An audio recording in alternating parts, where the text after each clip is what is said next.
আয়াত হাদিস সামনে আনবো, আলোচনার পর্যায়ক্রম সব মিলে আমরা একটা ফলাফল পাওয়ার চেষ্টা করবো ইনশাআল্লাহ।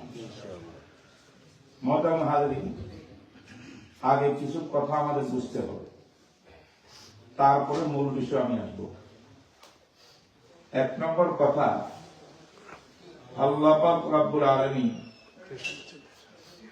কোরআনে কারীমে ইরশাদ করেন, ইন্না আরাদনাল আমানাতা আলাস সামাওয়াতি ওয়াল আরদি ওয়াল জিবাল ফাআবাইনা ইয়াহমিলনাহা ওয়া আশফাকনা মিনহা ওয়া হামালাহাল ইনসান ইন্নাহু কানা যালুমান জাহুলা। এই আয়াতের অর্থ হইল, আল্লাহ পাক রূহের জগতে আমানত নামক একটা বস্তুকে আল্লাহ পেশ করেছিলেন আসমানের উপরে। এই আসমান সৃষ্টি জগতের ভিতরে তুমি বিশাল, তুমি কি পারবা আমার আমানতটা গ্রহণ করতে? করো। হে জমিন, হে পাহাড়, আল্লাহর বিশাল বিশাল মাখলুক এইগুলোর কাছে পেশ করেছেন। প্রত্যেকে একটা উত্তর দিচ্ছেন, ফাআবাইনা ইয়াহমিলনাহা। আসমান বলে আল্লাহ আমি পারবো না, জমিন বলে আমি এই দায়িত্ব নিতে পারবো না, পাহাড় বলে পারবো না। আওয়াজ হবে না, আওয়াজ বন্ধ করতে হবে, কথা বলবেন না। সব অস্বীকার করে দিল, বরং তারা আমানত শুধু আল্লাহ পাক পেশ করছেন তাদের কাছে, গ্রহণ করা এখনো বাকি, গ্রহণ তারা করে নেই। এতেই তারা এত ভয় পাইছে, ভয় অস্থির হইয়া জমিন আসমান পাহাড় ফেটে দেওয়া আরম্ভ করেছে, ফেটে যাচ্ছিল। এবার আল্লাহ পাক এই আমানতকে কাউকে গছাইতে না পারিয়া এবার মানব জাতির প্রধান জাতির পিতা আদম আলাইহিস সালামের কাছে পেশ করছে। সুবহানাল্লাহ।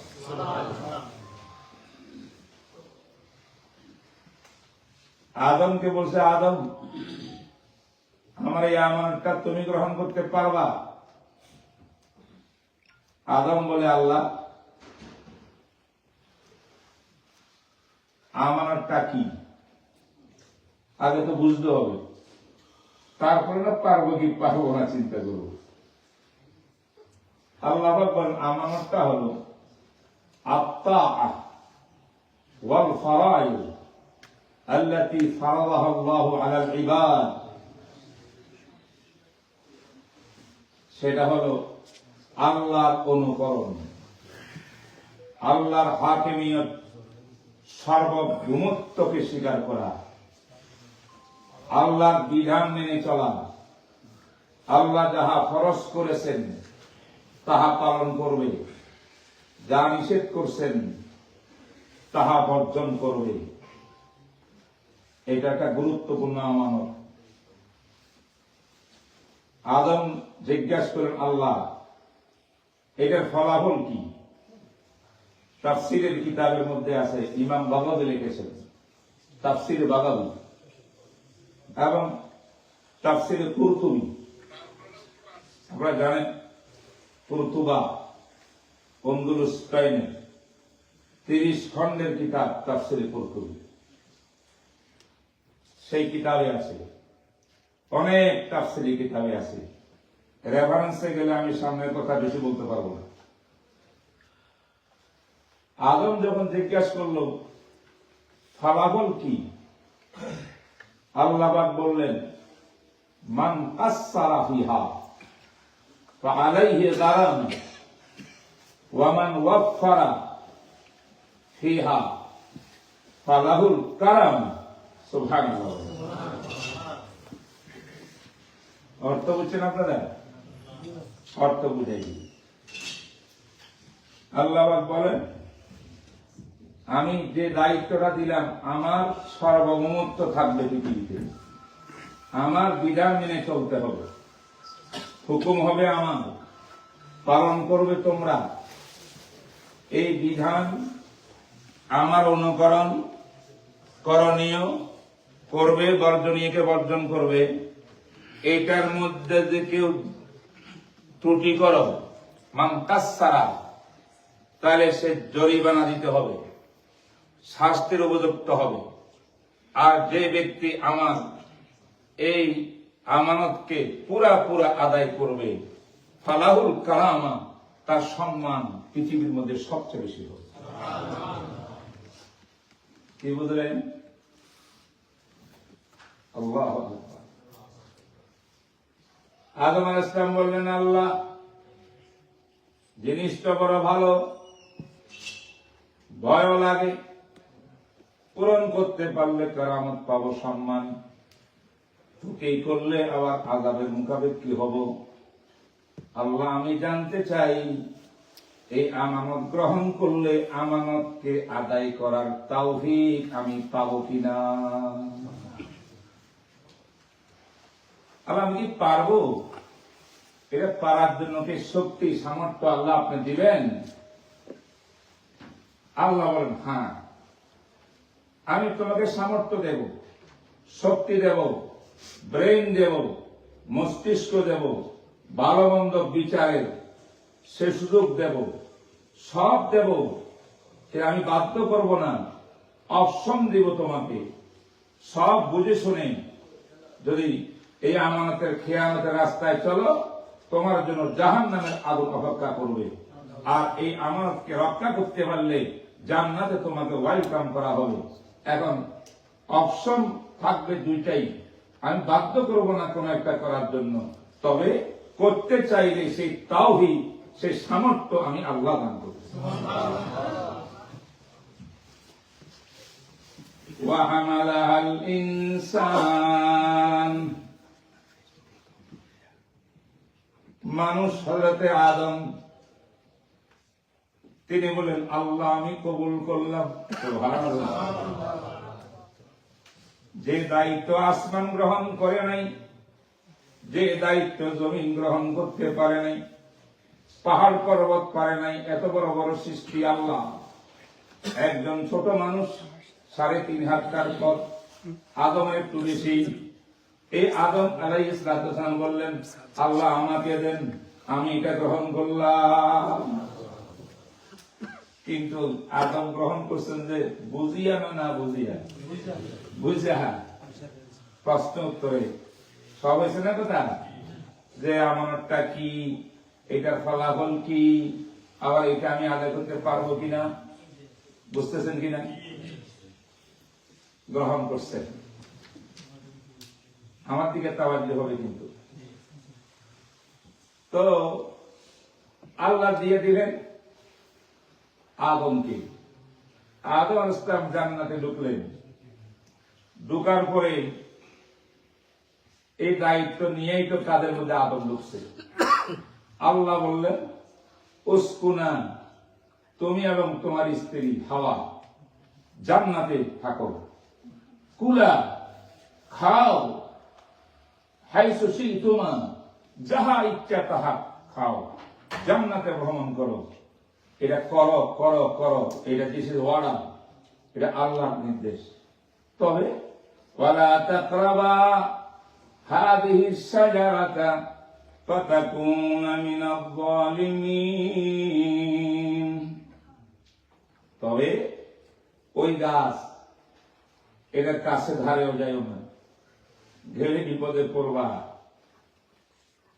স্মরণ করে দিলেন। আদম আলাইহিস সালাম থাকলেন, খাওয়া দাওয়া করলেন, আরামে ছিলেন আমাদের পিতা আদম, তাই না? কিন্তু অবশেষে ইবলিস শয়তানের প্রবঞ্চনায়, আদম তো মানুষ, সেখানে কাজ করলো, পরে নিষিদ্ধ গাছের ফলের কাছে চলে গেলেন, আর অবশেষে এটা ভক্ষণ করলেন। এটাকে ভক্ষণ করার কথা ছিল, করলেন কিনা? আল্লাহ দায়িত্ব কি দিছিলেন যে আমার হুকুম মানবা, যা বর্জন করতে বসি বর্জন করবা। এখন এই গাছের ফল খাওয়া যাবে না, বর্জন করতে হবে। কিন্তু আদম আলাইহিস সালাম বর্জন করলেন না অর্জন করলেন? কথা আমাকে খুব ভালো কথা আবার দিতে হবে, কিন্তু নাইলে ভুল বোঝাবুঝি হয়ে যাবে মারাত্মক ভাবে। কথাটা খেয়াল করছেন কিনা? আজকে একটা সময় দেন আমাকে, আমি কিছু কথা বলতে থাকি আজকে, ইনশাআল্লাহ আমি মনে করি আপনাদের অনেক সমস্যার সমাধান হয়ে যাবে।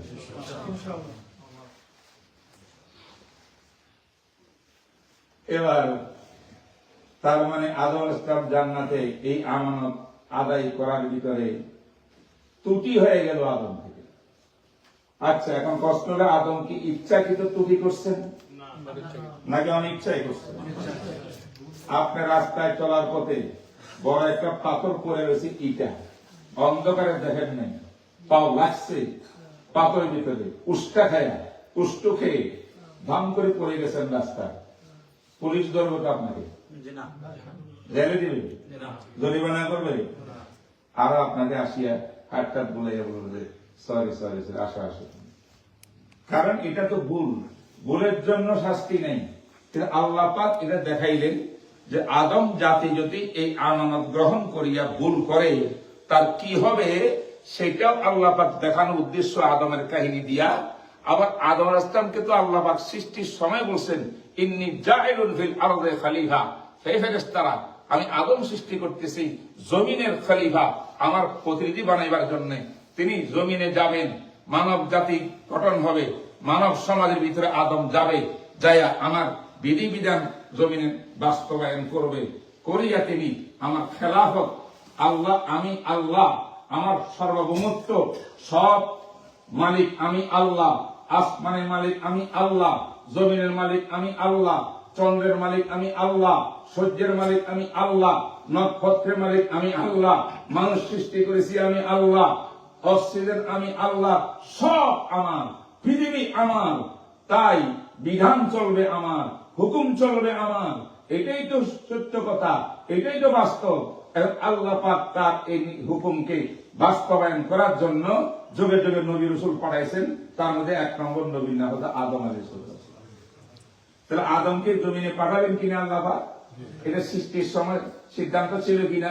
জান্নাতে যদি বসে থাকতেন, ভুলটা না করতেন, তো দুনিয়া থেকে আসতে পারতো? বলেন তো। আল্লাহ কৌশল দেখছেন, হিকমত দেখছেন। আল্লাহ কত বড় জ্ঞানী, কত বড় হাকিম, কত বড় প্রজ্ঞা। তিনি একদিকে ভুল করলে, আমানতে যদি খেয়ানত করো, বনি আদম তোমার কি শাস্তি হবে, তার দৃষ্টান্ত আদমের কাহিনী থেকে শিক্ষা গ্রহণ করো। আরেক থেকে আদমকে দুনিয়ার মধ্যে পাঠাবো, আমার খেলাফত জমিনে কায়েম করব, আমার বিধিবিধান জমিনে কায়েম করব মানব জাতির উপরে। এটাও তো একটা ব্যবস্থা। এরকম একটা উসিলা না ধরিয়া আদমকে জান্নাত থেকে বের না করলে, আল্লাহ পাক দুনিয়াতে নাযিল না করলে, তাইলে আর আল্লাহর খেলাফত কায়েম কেমনে হবে? এই উভয়টা শর্ত বিষয় পূরণ করার জন্য একটা সিস্টেম আল্লাহ পাক করছেন আদমকে দুনিয়াতে পাঠাইবার জন্য। আমাদের বহু স্কলাররা এখানে আসিয়া ভুল পথে রওনা হয়, পদস্খলন হয়। কি বলে? আদম নবী গুনাহ করছে, আল্লাহ পাক গেট আউট করেছে জান্নাত থেকে। দেখেন, এটা দুই উত্তর ভালো করে বুঝবেন। এক উত্তর, আমি মানলাম গুনাহ করছে, অপরাধ হয়েছে, ভুল না, অপরাধ। এই অপরাধের কথা কে বলতে পারে? আল্লাহ বলতে পারে। আল্লাহ নবীদেরকে বলবেন, এই অপরাধ করা কেন, বন্ধ করো। পারেন কি পারেন না? আচ্ছা, তাই বলে আল্লাহ পাক অপরাধ করাইল, আবার আদম মাফ চাইল, আল্লাহ মাফ করে দিলেন। আল্লাহ অপরাধকে মাফ, যদি এটা অপরাধ বলি, যদি বলি অপরাধ হয়, এই অপরাধ কি বাকি রইল না আল্লাহ মাফ করে দিলেন? মাফ করে দেওয়ার পরে হাজার লক্ষ বছর পরে দুনিয়ার মধ্যে আসিয়া কোন বনি আদম, আদমের সন্তান, সেই ব্যক্তি উঠি বলতে পারে আমার বাবা অপরাধ করছিল? পারে? একে সুসন্তান না কুলাঙ্গার? এই জন্য আম্বিয়া কেরাম নবীদের দোষ যারা থাকে তালাশ করে, তারা কুলাঙ্গার। বুঝেন নাই কথা? এটা উদাহরণ এরকম, আপনার দাদা আছেন, আপনার পিতা আছেন, আপনিও মাশাআল্লাহ আছেন, দাদা একদিন আপনার আব্বাকে বলছে, হ্যাঁ দুষ্ট, উল্টাপাল্টা করাচ্ছেন, একটা থাপ্পড়। কে বলে? দাদায়। কাকে? বাবাকে। এবং আরেকদিন আপনি যাইয়া সন্তান হইয়া আব্বাকে বলছেন, হে আব্বা কি করেন এগুলা, দিব থাপ্পড় হবে? হ্যাঁ, দাদা আব্বাকে শাসন করার অধিকার আছে না নাই? তাই বলে কি ছেলেও করবে না বেয়াদবি? শুধু বেয়াদবি না, চরম বেয়াদবি, চরম বেয়াদবি। তাই উম্মত কোন নবীর দোষ ধরতে পারে না। দোষ ধরলেও আল্লাহ ধরবেন, রাইট করলো আল্লাহ করবেন, সংশোধন করলো আল্লাহ করবেন, মাফ করলো আল্লাহ করবেন, নবুয়ত দিলে আল্লাহ দিবেন। তুমি কি আবার নবীর দোষ ধরেন না? ক্লিয়ার?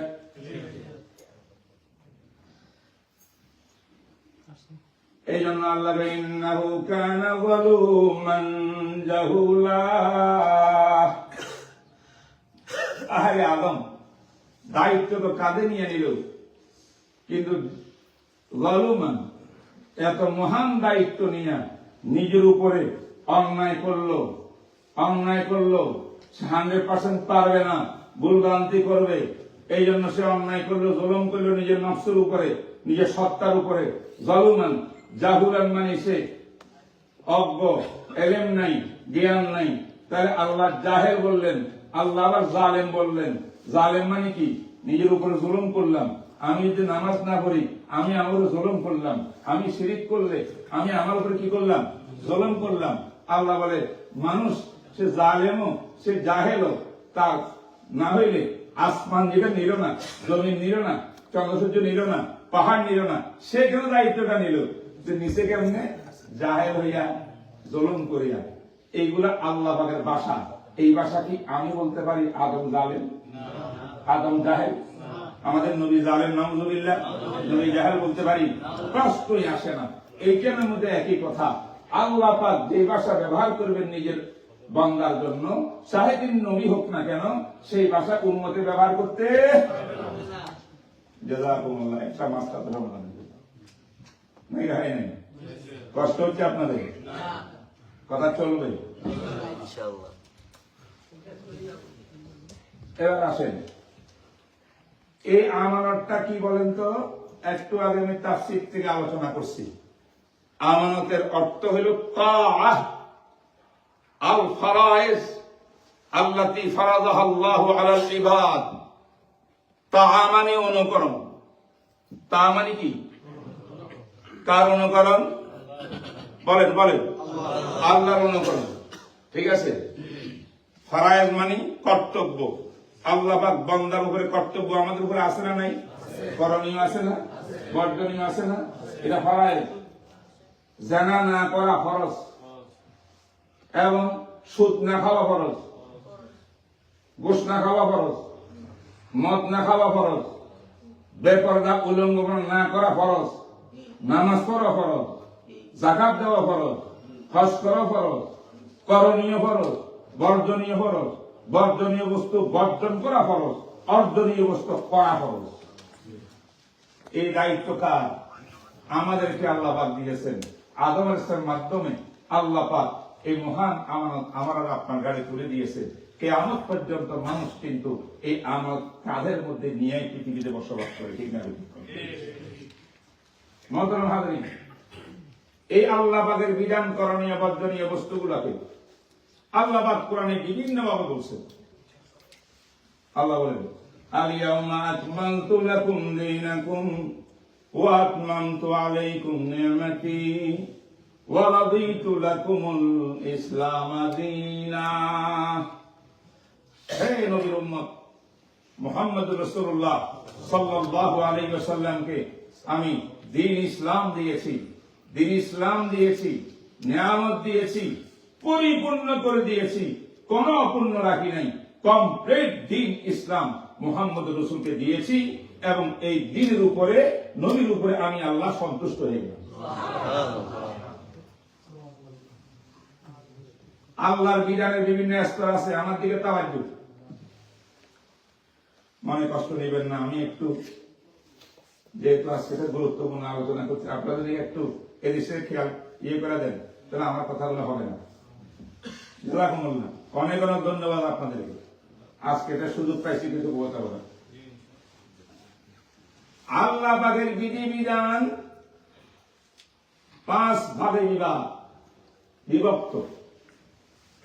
কত ভাগে? ইনসান মানব জাতি ব্যক্তিগত জীবনে আল্লাহর বিধান বাস্তবায়ন করবে, করিয়া আল্লাহর ইতাআত করবে। অনুকরণ কাকে করবে? ব্যক্তিগত জীবনের সমস্ত বিধিবিধান অনুকরণ কাকে? আল্লাহকে। বুঝেন নাই? পারিবারিক জীবনে একটা পরিবার গঠন করার জন্য আমি কার বিধিবিধান অনুসরণ করব? আল্লাহ। কেন? এই আমানত আদম নবী কাঁধে নিছেন, ওনার মাধ্যমে সমস্ত আম্বিয়ারা কাঁধে নিছেন। সর্বশ্রেষ্ঠ নবী খাতামুল আম্বিয়া মুহাম্মদ রাসূলুল্লাহ এই দায়িত্ব পালন করছেন। পালন শুধু তাই নয়, সকল নবীরা হয়তো তাদের এক যুগ পর্যন্ত এই দায়িত্ব পালন করছেন। তার পরবর্তীতে ওই নবীর বিধান ছিল না, ওই নবীর শরীয়ত ছিল না, আরেক নবী এসেছে, একজন পর একজন আরেক নবী এসেছে। কিন্তু আমাদের নবী আসেন সর্বশেষে, সর্বশেষ আসিয়া সর্বশ্রেষ্ঠ হইয়া নবীজি এই দায়িত্ব কাঁধে নিয়ে যখন আসছেন, কিয়ামত পর্যন্ত নবীর পরে আর কোন নবীও আসবে না, দায়িত্ব শেষ হবে না। এই দায়িত্বকে আল্লাহ পাক কমপ্লিট করে দিয়েছেন। কিয়ামত পর্যন্ত এই কমপ্লিট ধর্মটা চলবে। এটা কোন যুগের সঙ্গে খাস নয়, কিছু বছরের জন্য নয়, কিছু এলাকার জন্য নয়, কিছু ভৌগোলিক এলাকার জন্য নয়, তাম বিশ্ব মানবতার জন্য পুরা কিয়ামত পর্যন্ত এই বিধান থাকবে। ঠিক না? ঠিক। এই মহান রাসূলের উম্মত আমরা আলহামদুলিল্লাহ বলেন। তাহলে আল্লাহর বিধান, হুকুম, আহকাম, ফরায়েজ, যার নাম আমানত, এই আমানতের সম্পর্ক আমার আর আপনার ব্যক্তিগত জীবনের সাথে। ঠিক না? ঠিক বলে। ব্যক্তিগত জীবনে কি? ব্যক্তিগত জীবন হইল আল্লাহ তা'বুদু ইল্লা ইয়্যা ওয়া লা তুশরিকু বিহি শাইআ। হে বান্দা, তুমি গোলামি করবে এক আল্লাহ, আর কখনো তুমি কাউকে সমকক্ষ বানাইও না আল্লাহর সাথে, শিরিক করিও না। শিরিক মুক্ত ঈমান গ্রহণ করা আমার উপরে দায়িত্ব, এবং শিরিক মুক্ত ইবাদত করা আমার উপরে দায়িত্ব। শিরিক মুক্ত কাজ করা আমার উপরে দায়িত্ব। হালাল খাদ্য গ্রহণ করা আমার দায়িত্ব। হারাম বর্জন করা আমার দায়িত্ব। নেক কাজ করা আমার দায়িত্ব। গুনাহ বর্জন করা আমার দায়িত্ব। ঠিক কি? এটা হলো কি? ব্যক্তিগত জীবনে আল্লাহর ফরায়েজ, আল্লাহর বিধিবিধান পালন করে আল্লাহকে অনুকরণ করব। আমি আল্লাহওয়ালা, আমি জিকির করি, আমি তাহাজ্জুদ করি, আমি দান খায়রাত করি, আমি গুনাহ করি না সহজে, আমি অনেক ভালো ভালো কাজ করতেছি, আমি করি যাহা যাহা করি, এগুলা সব নাম ইবাদত। আল্লাহ বলে তুমি ইবাদত করলে তুমি মুক্তি পাইবা না, জান্নাতে যেতে হলে তাহলে ইবাদতের সঙ্গে খেলাফত লাগবে। অর্থাৎ তুমিও নামাজ পড়বা, তোমার অধীনস্থদেরকে নামাজ পড়াইবা, তুমিও হালাল খাইবা, তোমার সমাজের মধ্যে মানুষকে হালাল খাওয়াইবা। কথা বলবে। তুমিও যাকাত দিবা, সমাজের প্রত্যেক লোক যাকাত দেবে। তুমি রোজা রাখবা, সমাজের প্রত্যেক লোক রোজা রাখবে। তুমি যে ভালো কাজ করো, সমাজের প্রত্যেক লোক আল্লাহ সন্তুষ্টির কাজ করবে। তুমি যেরকম গুনাহ থেকে বেঁচে থাকো, আল্লাহকে নারাজ করতে তুমি তৈয়ার নাই, তাহলে সমাজের লোক যেন গুনাহ না করে, কেউ কারোর জুলুম না করে, অত্যাচার না করে, ব্যভিচার না করে, চুরি না করে, ডাকাতি না করে, যত রকমের অন্যায় অপরাধ কিচ্ছু না করে, এইটাও তোমার দায়িত্ব। নিজে আদায় করলে তার নাম ইবাদত, বন্দার মাধ্যমে সমাজের মাধ্যমে আদায় করানো হইলে তার নাম খেলাফত। সুবহানাল্লাহ। বলেন তো ইবাদত কাকে বলে? নিজে নিজে আল্লাহর বিধান পালন করার নাম কি? ইবাদত। আর অন্যের মাধ্যমে করা ওয়াল আসরি ইন্নাল ইনসানা লাফি খুসর। আল্লাহ পাক বলেন আমি আসরের শপথ করলাম, জমানার শপথ করলাম। আল্লাহ কি শপথ করতে কথা বলতে? আল্লাহ তারপর করেন, কারণ সামনে কতটা ভেরি ইম্পর্টেন্ট। আল্লাহ শপথ করে বলেন ইন্নাল ইনসানা লাফি খুসর। ওই যে ইনসান আমানত কাঁধে বহন করছিল, আল্লাহ পাক বলেন সেই ইনসান সব বরবাদ, সব ধ্বংস, সব ধ্বংস। ইল্লাল্লাযীনা আমানু, তবে যে আদম সন্তান আমানু ঈমান এনেছে নিজে নিজে এক আল্লাহর উপরে, বলেন না আমানতু বিল্লাহ ওয়া মালাইকাতিহি ওয়া কুতুবিহি ওয়া রুসুলিহি ওয়াল ইয়াউমিল আখির ওয়াল কদরি খাইরি ওয়া শাররিহি মিনাল্লাহি তাআলা ওয়াল বা'স বা'দাল মাউত। আসেনি? এইগুলো হলো আকীদার মৌলিক আকীদা ছয়টা। আবার শাখা প্রশাখা শব্দের উপরে ওইগুলো বলার টাইম আজকে নেই। ইল্লাল্লাযিনা আমানু গেল ঈমান।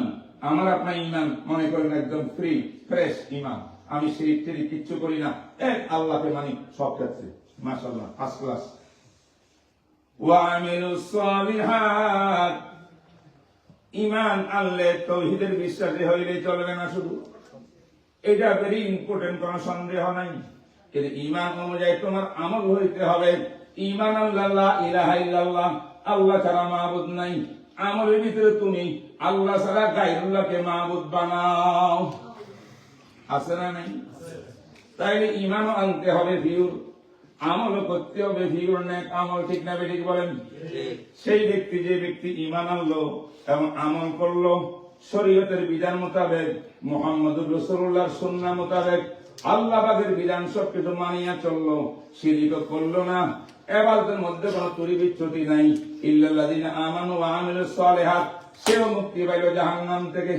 আল্লাহ তারপরে আছে, তারপরে ইল্লাল্লাযিনা আমানু বলেন ওয়া আমিলুস সালিহাত, তারপরে কি ওয়া তাওয়াসাউ বিল হাক্কি ওয়া তাওয়াসাউ বিস সাবরি। এটা কি তাইলে? ঈমানও আনলাম, আমলও করলাম, আমি তো সোজা জান্নাতে চলে যাব। আবার আল্লাহ পাক আর বাকি কথা কি বলে? ওয়া তাওয়াসাউ বিল হাক্কি, অর্থ হইল তুমি নিজে নিজে ইমানদার পাক্কা নিজামউদ্দিন আউলিয়া হইলে চলবে না, তুমি নিজে নিজে নিজামউদ্দিন আউলিয়া নো।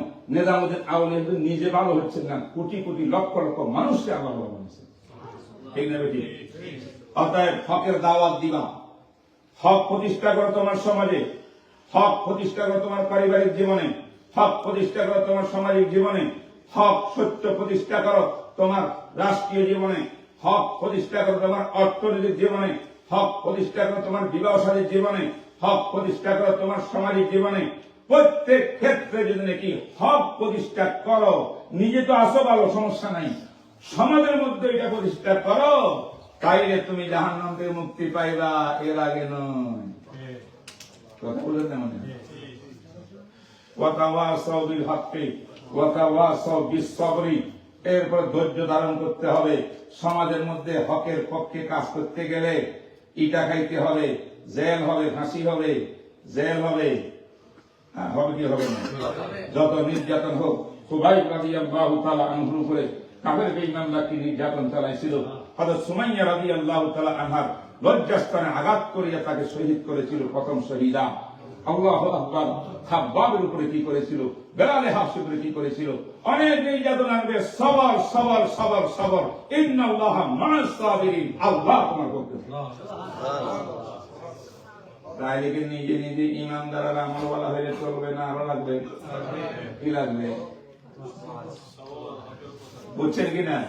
তাহলে বোঝা গেল ইবাদত করবা, খেলাফত করবা, নিজেও ভালো মানুষ, পরিবারের প্রত্যেকটা সদস্য ভালো মানুষ।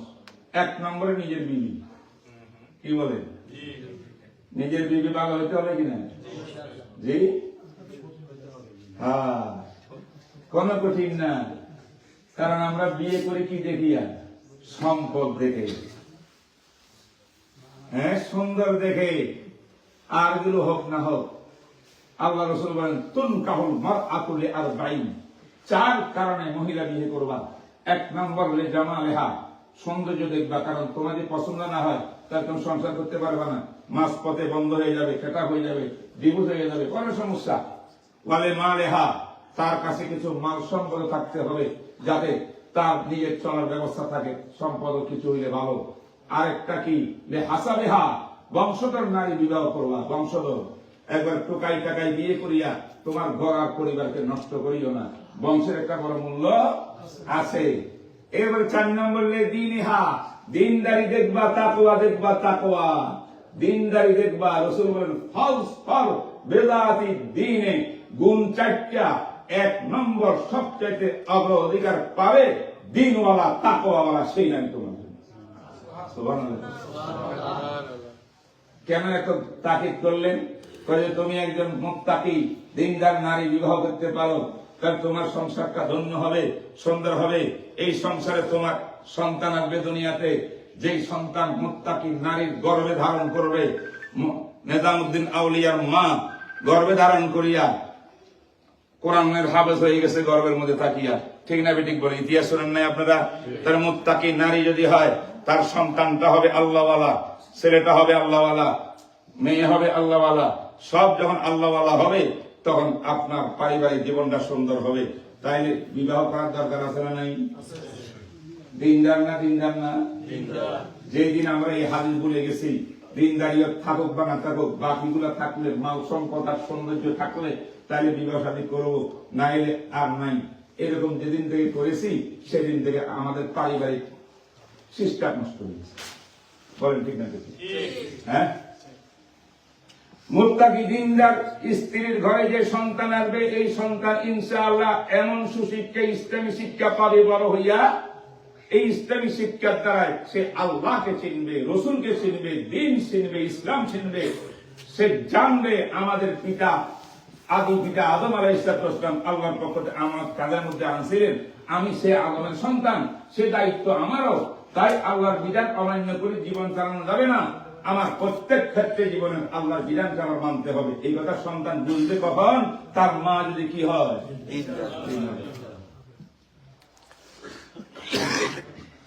তা আমি বলতেছিলাম, আল্লাহর বিধিবিধান কিছু আছে আমার ব্যক্তির সাথে সম্পর্ক, আর কিছু আছে আমার পরিবারের সঙ্গে সম্পর্ক। বলেন না? পরিবারের সম্পর্ক আর কি কি? আমি স্বামী, আমার কাছে আমার স্ত্রী কোন হক পায় কি পায় না? পায়। তাহলে আমি যে আমার স্ত্রীর উপরে জুলুম না করি, অন্যায় না করি, অবিচার না করি, তার পাওনা তাকে দিই। এই নেককার স্ত্রী আমার পাওনা, স্বামীর পাওনা স্ত্রী আদায় করবে। ঠিক কিনা? ঠিক কিনা? হ্যাঁ, তখন আদায় করবে, আল্লাহর ইতাআত হবে। এটা আমানত। ইন্না আরাদনাল আমানাতা আলাস সামাওয়াতি ওয়াল আরদি। এটা আমানত। প্রত্যেকের হক আদায় করতে হবে। ঠিক না? সন্তান পায় পিতার কাছে, সন্তানের অধিকার আমার কাছে। আমি বাপ, কি অধিকার? 1 নম্বর, সে ভূমিষ্ঠ হইলে তার কানে আযান দেওয়া, একামত দেওয়া আমার কাছে পায়, আমি তা আদায় করতে হবে। 2 নম্বরে তাহানিক করা, খেজুর নিয়ে কোন মুরব্বী বুজুর্গের মুখে চাবাইয়া তার মুখের মধ্যে একটু দিয়ে দেওয়া, বুঝলেন? দুধ খাওয়ার আগে। এইটা হল তাহনিক। তাহনিক আব্দুল্লাহ ইবনে জুবাইর রাদিয়াল্লাহু তাআলা আনহু হাদিস শরীফের মধ্যে আছে। আল্লাহ আসমা, আমাদের আম্মাজান আয়েশা রাদিয়াল্লাহু তাআলা আনহার বোন ছিলেন হযরত আসমা। আসমার সন্তান আব্দুল্লাহ ইবনে জুবাইর। তো তিনি বলেন, ইন্নী হামালতু, আমি হিজরতের সময় মক্কাতে আমার পেটে কি ছিল? বাচ্চা ছিল। খারাজতু ইলাল মদিনা, আমি রাসূলের সঙ্গে মদিনা শরীফে রওনা হয়ে গেছি এমন অবস্থায়। ওয়া আনা মুতিমুন, আমার গর্ভের সন্তান দুনিয়াতে আসার টাইম একদম নিকটে আসে গেছে। হিনামা নাযালা রাসূলুল্লাহ সাল্লাল্লাহু আলাইহি ওয়া আসহাবুহু বিকুবা, কুবার মধ্যে যখন নবী আর সাহাবী অবতরণ করলেন হিজরতের সময়, এখন মদিনা পৌঁছলেন, মসজিদে কুবার মধ্যে ফাউলিতু ওয়ালাদান, আমি আব্দুল্লাহ ইবনে জুবাইরকে প্রসব করেছি। সুবহানাল্লাহ। আমার প্রসবকৃত সন্তানকে ফাহামালতুহু ওয়া যাহাবতু ইলা রাসূলিল্লাহ সাল্লাল্লাহু আলাইহি ওয়াসাল্লাম ওয়া ওয়াযাআতু ফি হাজরিহি, আমি নবীজির কাছে নিয়ে গেছি নবজাত শিশুকে, আল্লাহ নবীর কোলে দিয়ে দিলাম। আল্লাহ নবী কি করলেন? ফাদাআ বিতামারাতিন, আল্লাহ নবী একটা খেজুর আনাইলেন, আনাইয়া ফামাযাগাহা, খেজুরটাকে চাবাইলেন, চাবাইয়া থুথু দিলেন, থুথু দিয়া এই বাচ্চা, আমার বাচ্চার মুখের মধ্যে একটু জিহ্বার মধ্যে লাগাই দিলেন। এটার নাম তাহানি। ওয়াদাআ বিল বারাকাতে, আমার সন্তানের জন্য রাসূলুল্লাহ সাল্লাল্লাহু আলাইহি ওয়াসাল্লাম বরকতের দোয়া দিলেন। মুসলিম শরীফের হাদিস, ইমাম মুসলিম রাহমাতুল্লাহ আলাইহি বলেন, এই বাচ্চার 2টা বৈশিষ্ট্য। 1 নম্বর বৈশিষ্ট্য হলো মদিনাতে হিজরত করার পর রাসূলের প্রথম বাচ্চা দুনিয়াতে এটা। সুবহানাল্লাহ। 2 নম্বর কি জানেন? মুসলিম শরীফে আছে, মুসলিম শরীফ কি আছে? এটা এমন ভাগ্যবান বাচ্চা যে বাচ্চার পেটের ভিতরে সর্বপ্রথম দুনিয়াতে আসার পরে প্রথম পেটের মধ্যে ঢুকছে রিকু মুহাম্মাদিন সাল্লাল্লাহু আলাইহি ওয়াসাল্লাম। আল্লাহ নবীর লেলা মুবারক সাত মুবারক করছে বাচ্চার পেটের ভিতরে। এই হলো আব্দুল্লাহ ইবনে জুবাইর। আমার আপনার সন্তান হয়, নাতি হয়, হয়নি? করছেন নি এগুলা? সন্তান হারাদাই করেন নাই, আমিও করিনি, আমিও খেয়ে দোষে দোষী, ঠিক কি না? কর 3 নম্বর আর কি? আর হইল অনেক বাচ্চা, এই বাচ্চা প্রসব করছে মাত্র হাসপাতালের ভিতরে, মা এখনো বাচ্চাকে দেখে নাই, মা সিজার হয়েছে বাচ্চা, এই মুহূর্তের মধ্যে বাপ গিয়া সঙ্গে সঙ্গে একটা ফুটো তুলিয়া পুরা দুনিয়ার মধ্যে ভাইরাল করে দিল। মাশাআল্লাহ, সওয়াব, কি যে সওয়াব হইল। কিন্তু আজানের খবর নাই, ইকামতের খবর নাই, তারপরে তাহানিকের খবর নাই, বারাকাতের দোয়ার খবর নাই, দোয়া করলো না, কোন সুন্নত আদায় করলো না। এখন 7 দিন যখন হয়েছে, এবার আকিকা করবো কবে? এখন তো টাইম নেই, ওই মেয়ে বড়টা বিয়ে দেবো, বিয়ের দিন যেটা এটা খানা আছে, সে খানার সময় বাচ্চার খানা একাত্রে করে ফেলবো। রাসূলুল্লাহ সাল্লাল্লাহু আলাইহি ওয়াসাল্লাম বলেন, আল মাউলুদু মারহুনুন বিআকিকাতিহি, প্রত্যেকটি সন্তান আকিকার উপরে কি থাকে? সীমাবদ্ধ থাকে, আকিকার দিকে তাকাই থাকে। ইউসবাহু আনহু সাতুন ইয়াউমাস সাবে, 7ম দিনে এক বকরি জবাই করবেন। ছেলে হলে 2টা, মেয়ে হলে 1টা, বকরি জবাই করবেন, এটার নাম আকিকা। 7 দিন না হইলে মাজমাউ জাওয়ায়েদের হাদিসের মধ্যে আছে ইয়াউম আরবাআত আশারা, 14 দিনে করেন, 14 না পারলে 21 দিনে করেন। 21 দিনের পরে আর দিন দেয়া কিচ্ছু নাই। এবার আপনি যেদিন মনে চায় দিন করেন। সময় কয়টা? 3টা। সুবহানাল্লাহ বিহামদি বলে এই আকিকা করা। আর কি করা? আর হইল সুন্দর একটা নাম রাখা আমার দায়িত্ব, আমার সন্তানের সুন্দর নাম। আন আলী রাদিয়াল্লাহু তাআলা আনহু, কষ্ট হচ্ছে আপনাদের, আমি এখন ভূমিকে আছি, কিন্তু আসল কথা শুরু হয়ে গেছে। আচ্ছা, হাদিস শুনেই রাখিস আপনাদেরকে, মজা লাগে না? হাদিস শুনলে মজা লাগে না?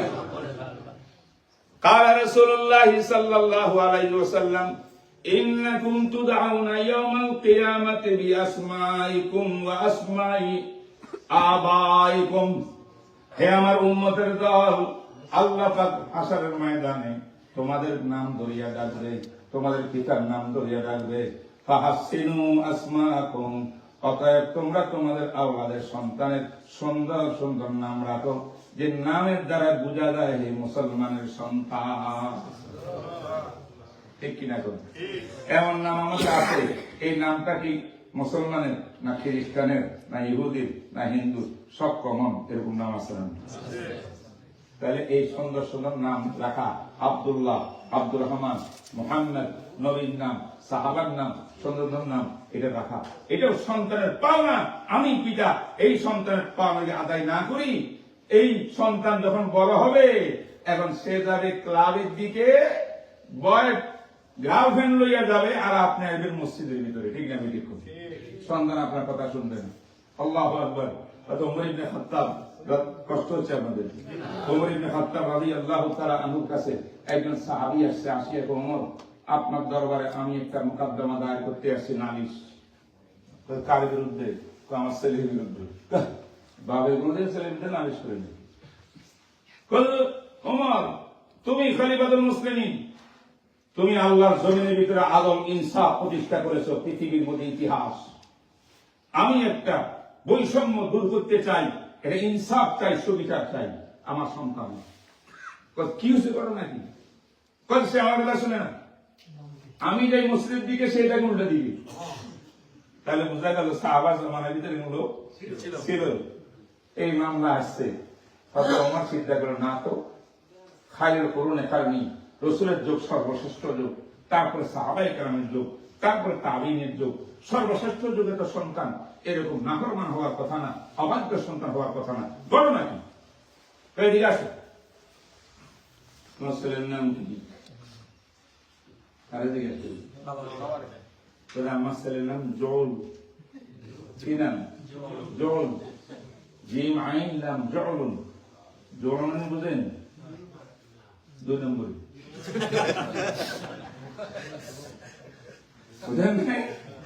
নকল, নকল আসল না। জল মানে নকল।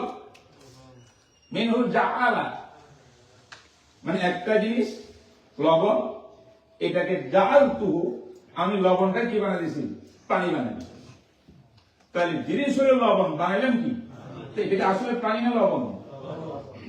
এটা 2 নম্বরই না। ওমর ইবনে খাত্তাব বলে, তোমার ছেলের বিরুদ্ধে মামলা আমি ওমর আমার আদালতে নিব না।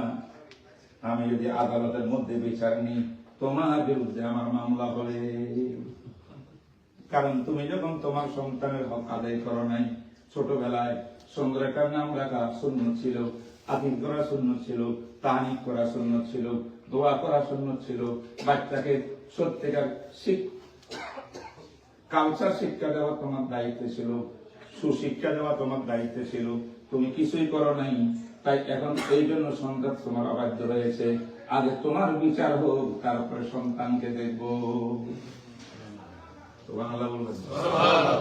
ইন্না আরাদনাল আমানাতা আলাস সামাওয়াতি ওয়াল আরদি ওয়াল জিবাল ফাআবাইনা আন ইয়াহমিলনাহা ওয়া আশফাকনা মিনহা ওয়া হামালাহাল ইনসান ইন্নাহু কানা যালুমান জাহুলা। কষ্ট হচ্ছে? এইভাবে সন্তানের হক বাপের উপরে আছে, বাপের হক কার উপরে আছে? সন্তানের উপরে আছে।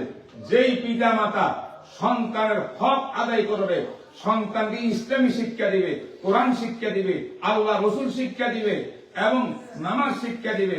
রসুল বলেন, মুরু সিবিয়ানাকুম বিসসালাত ইযা কানা সাবআন, 7 বছর বয়সে তোমার সন্তানকে নামাজ শিক্ষা দাও। যদি সে 10 বছর পরেও নামাজ পড়ে না, বালাগু আসরান, 10 বছর হয়ে গেছে, তাইলে ওয়াজরিবহুম, তাহলে হালকা শাস্তি দাও, শাসন করো। শাসন না করলে সন্তান হবে না। এই কথা বলছেন।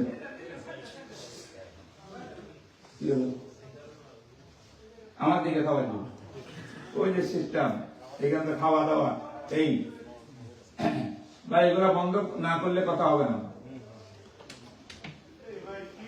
বলেন তো, 7 বছরের বাচ্চাকে আপনার ছেলেকে নামাজের হুকুম দেওয়ার জন্য অর্থ কি? তার নামাজ শিক্ষা দিবেন কবে? বলেন, কথা বলেন নাই। 7-এর আগে শিক্ষা নিতে হবে, তারপর আপনি অর্ডার দিবেন নাকি? তাহলে 7 বছরের আগে 6 বছরের বাচ্চাকে নামাজ শিক্ষা দেওয়া, কোরআন শিক্ষা দেওয়া, এটাই হলো এই হাদিসের নির্দেশ। কিন্তু আমি তো এটা শিক্ষা দিই, এই জন্য আমার সন্তানের উপর কে না বেরিয়ে বলেন। মহতারাম হাজরিন, আমি এদিকে বলবো না, এক একটা সাবজেক্ট কিন্তু অনেক টাইম লাগবে। আমি আজকে এই কিছু আপনাদের বুঝাচ্ছি জিনিসগুলা। তাহলে 1 নম্বরে ব্যক্তিগত জীবনে ইসলাম আল্লাহর বিধিবিধান পালন করা, আমানা, আমানা। 2 নম্বরে পারিবারিক জীবনের আমানা, আছে না নাই? 3 নম্বরে সামাজিক জীবনে আমানা। পারিবারিক জীবনে আমানাটা আরেকটু বলি, আমার দিকে একটু লক্ষ্য করুন। আমাদের প্রত্যেক পরিবারের ভিতরে একজন কর্তা আছে না নাই? পিতা কর্তা একজন আছে, ঠিক কিনা? এখন কর্তা যদি আল্লাহওয়ালা হয়, পরিবারটা আল্লাহওয়ালা হবে ইনশাআল্লাহ, ঠিক কিনা বলি? আগে আমি আর আপনি যারা কর্তা, আমরা আল্লাহকে চিনি কিনা, কোরআন চিনি কিনা, ইসলাম চিনি কিনা? বুঝেন না কথা? এটা 1 নম্বর দরকার। 2 নম্বরে আল্লাহু আকবার, আমার দিকে লক্ষ্য করুন। যে ব্যক্তি পারিবারিক জীবনে আল্লাহর বিধান আমানা রক্ষা করতে পারবে, এই ব্যক্তির দ্বারা একটা রাষ্ট্র চলতে পারে। বলে সুবহানাল্লাহ। রাষ্ট্র, আমার পরিবারটা তো একটা রাষ্ট্র, খেয়াল করছেন? পরিবারের কর্তা যিনি, ইনি প্রেসিডেন্ট, উনি কি? আর বাকি সদস্য 9 জন, তারা কারা? নাগরিক। কথা বলেন না কেন? আমার পরিবারের ভিতরে বিচার ব্যবস্থা আছে না নাই? রাষ্ট্রের মধ্যে বিচার ব্যবস্থা আছে নাই? আদালত আছে, সুপ্রিম কোর্ট, হাইকোর্ট। আমার বাচ্চারা পরস্পর মারামারি করলো, ঝগড়া করলো, 80 বাসা যখন আসছে, আব্বু আব্বু আমাকে বাইয়া মারছে, এবার আব্বা বিচার করে কি করে না? তার পারিবারিক জীবনে একটা কি আছে? আইন আদালত আছে। এবং পরিবারের মধ্যে কর্তা জানে আমার পরিবারে উপার্জন কত, মাসে আমার $5000 আসে, তাই এই $5000 কোথায় বিনিয়োগ করব, আমার ছেলের জন্য কত, মেয়ের জন্য কত, স্ত্রীর জন্য কত, বাসা ভাড়া কত, বাসার খাওয়া দাওয়া কত, এগুলো একটা বন্টন করে কিনা? সুষ্ঠু বন্টন। তাহলে অর্জিত সম্পদকে সুষ্ঠু বন্টন করা এটা অর্থনীতি ব্যবস্থা। এইভাবে রাষ্ট্রের মধ্যে যেমন অর্থ ব্যবস্থা আছে, অর্থমন্ত্রী আছে, আপনার পরিবারের ভিতরে কি আছে? অর্থ ব্যবস্থা আছে, অর্থ বন্টন আছে, সেখানে একটা অর্থমন্ত্রী আছে। বলেন না কেন? ঠিক কিনা বলেন?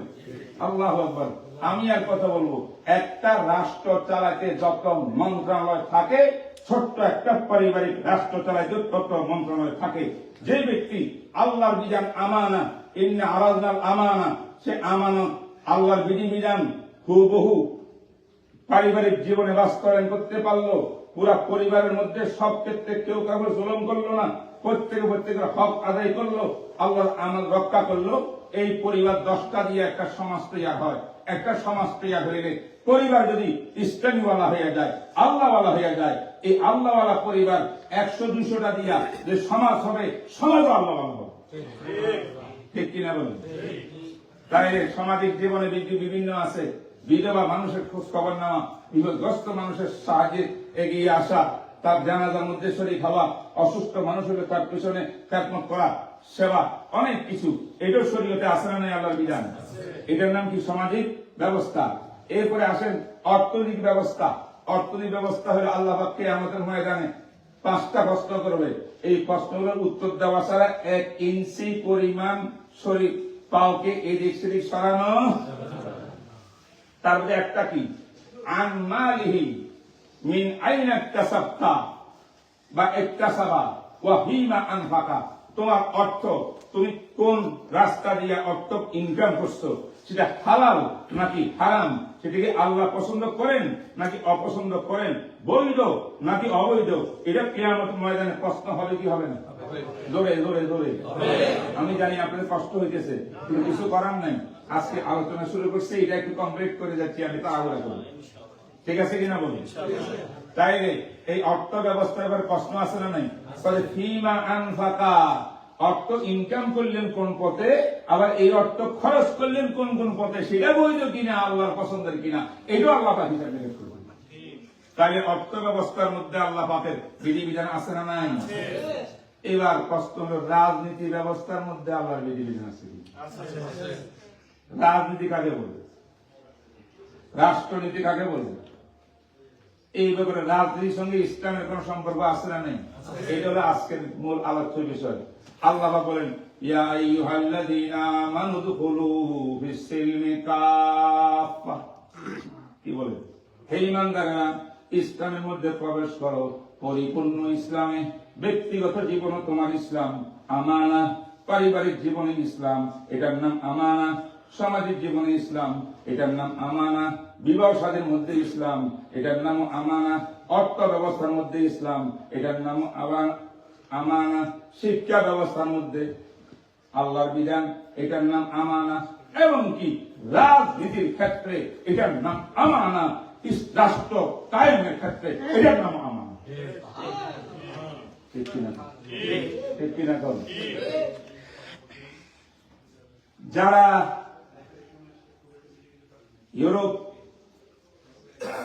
আরো যারা যারা আছে, যাদের নামও সব বলা যায় না, তাদের অপপ্রচারে, তাদের কৃতকর্মের কারণে, এটা আমার আজকে খুব গুরুত্বপূর্ণ বিষয়। আসেননি আমার সাথে? এটা কি বলবো? প্লিজ একটু আমার দিকে তাকাই। আজকে বিশ্বের রাজনীতির কারণে, রাজনীতি মানে পৃথিবীর মধ্যে রাজনীতি হইল রাজার নীতি। রাজা বড় যে তার নীতি, পয়সাওয়ালা যে তার নীতি, বোঝদার বেশি তার নীতি। তার নাম কি? রাজনীতি। না বলেছে? ইসলামে কি করে জানেন না? তো রাজার নীতির নাম রাজনীতি না। নীতির রাজা যেটা, সেটাই রাজনীতি। সুবহানাল্লাহ বলেন। নীতির রাজা না রাজার নীতি?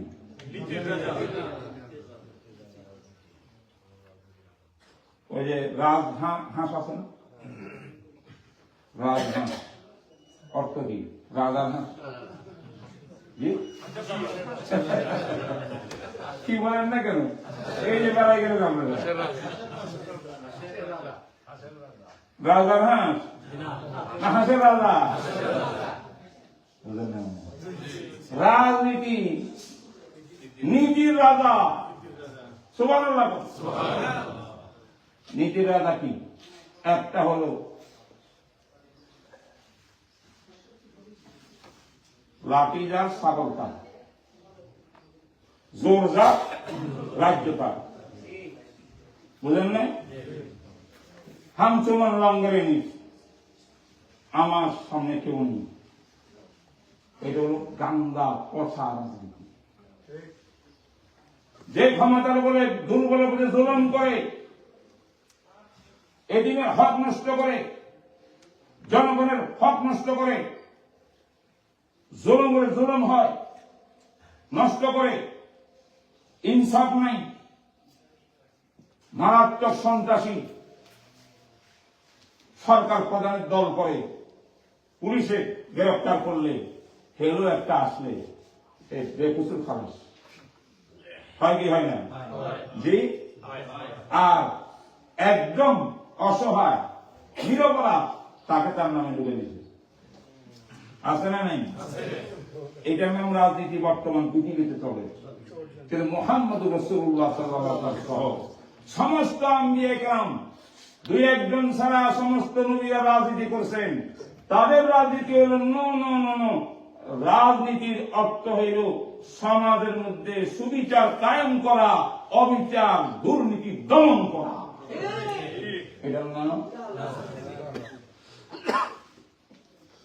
এতিমের হক আদায় করার নাম রাজনীতি, গরিবের হক আদায় করার নাম রাজনীতি, মজলুমের পাশে দাঁড়ানোর নাম রাজনীতি, জালেমের হাত ভেঙে দেওয়ার নাম রাজনীতি, চোর ডাকাতের শাস্তি দেওয়ার নাম রাজনীতি, চুরি ডাকাতি বন্ধ করার নাম রাজনীতি। বুঝেন না? সর্বমূর্ত কা জমিন কা, আসমান কা, আমি কা, আমার হায়াত কা। ইন্না সালাতি ওয়া নুসুকি ওয়া মাহইয়ায়া ওয়া মামাতি লিল্লাহি রাব্বিল আলামিন। ঠিক না? বেরি বলেন আলা লাহুল খালকু ওয়াল আমরু, আলা লাহুল খালকু ওয়াল আমরু। আল্লাহ পাক ডাক দিয়া দিয়া কোরআনে কারীমের মধ্যে বলেন, হে দুনিয়ার মানুষ, আসমানের দিকে তাকাও। আফালা ইয়ানজুরুনা ইলাস সামাই কাইফা খুলিকাত। আসমানকে সৃষ্টি করেছে, জমিনকে সৃষ্টি করেছে, চন্দ্র নক্ষত্রকে সৃষ্টি করেছে। সব আমি, সব আমি, সব আমি। আমার কোন সমকক্ষ নাই, আমার কোন শরীকদার নাই। তাইলে হুকুম চলবে এই জমিনের ভিতরে আমি আল্লাহ। ومن لم يحكم بما أنزل الله فأولئك هم الكافرون ومن لم يحكم بما أنزل الله فأولئك هم الظالمون ومن لم يحكم بما أنزل الله فأولئك هم الفاسقون। বলেন, এই পৃথিবীর মধ্যে সমাজ যেমন সুন্দর চলে, দেশের মধ্যে যেমন জুলুম না হয়, জালেমের হাত ভেঙে দিতে হবে, সংশোধন করতে হবে, মজলুমের ক্ষতিপূরণ দিতে হবে, কোন নারীর ইজ্জত নষ্ট হবে না, কোন গরিবের উপরে অত্যাচার হবে না, দুর্বলের প্রতি জুলুম হবে না। সব সমাজের প্রত্যেকটি মানুষকে আপন আপন অধিকার হক পুরাপুরি দেওয়া, যে হক আল্লাহ পাক দিয়েছেন কোরআন হাদিসের মাধ্যমে, সেই হক প্রত্যেকটা লোককে আদায় করে দেওয়ার নাম ইসলামী রাজনীতি।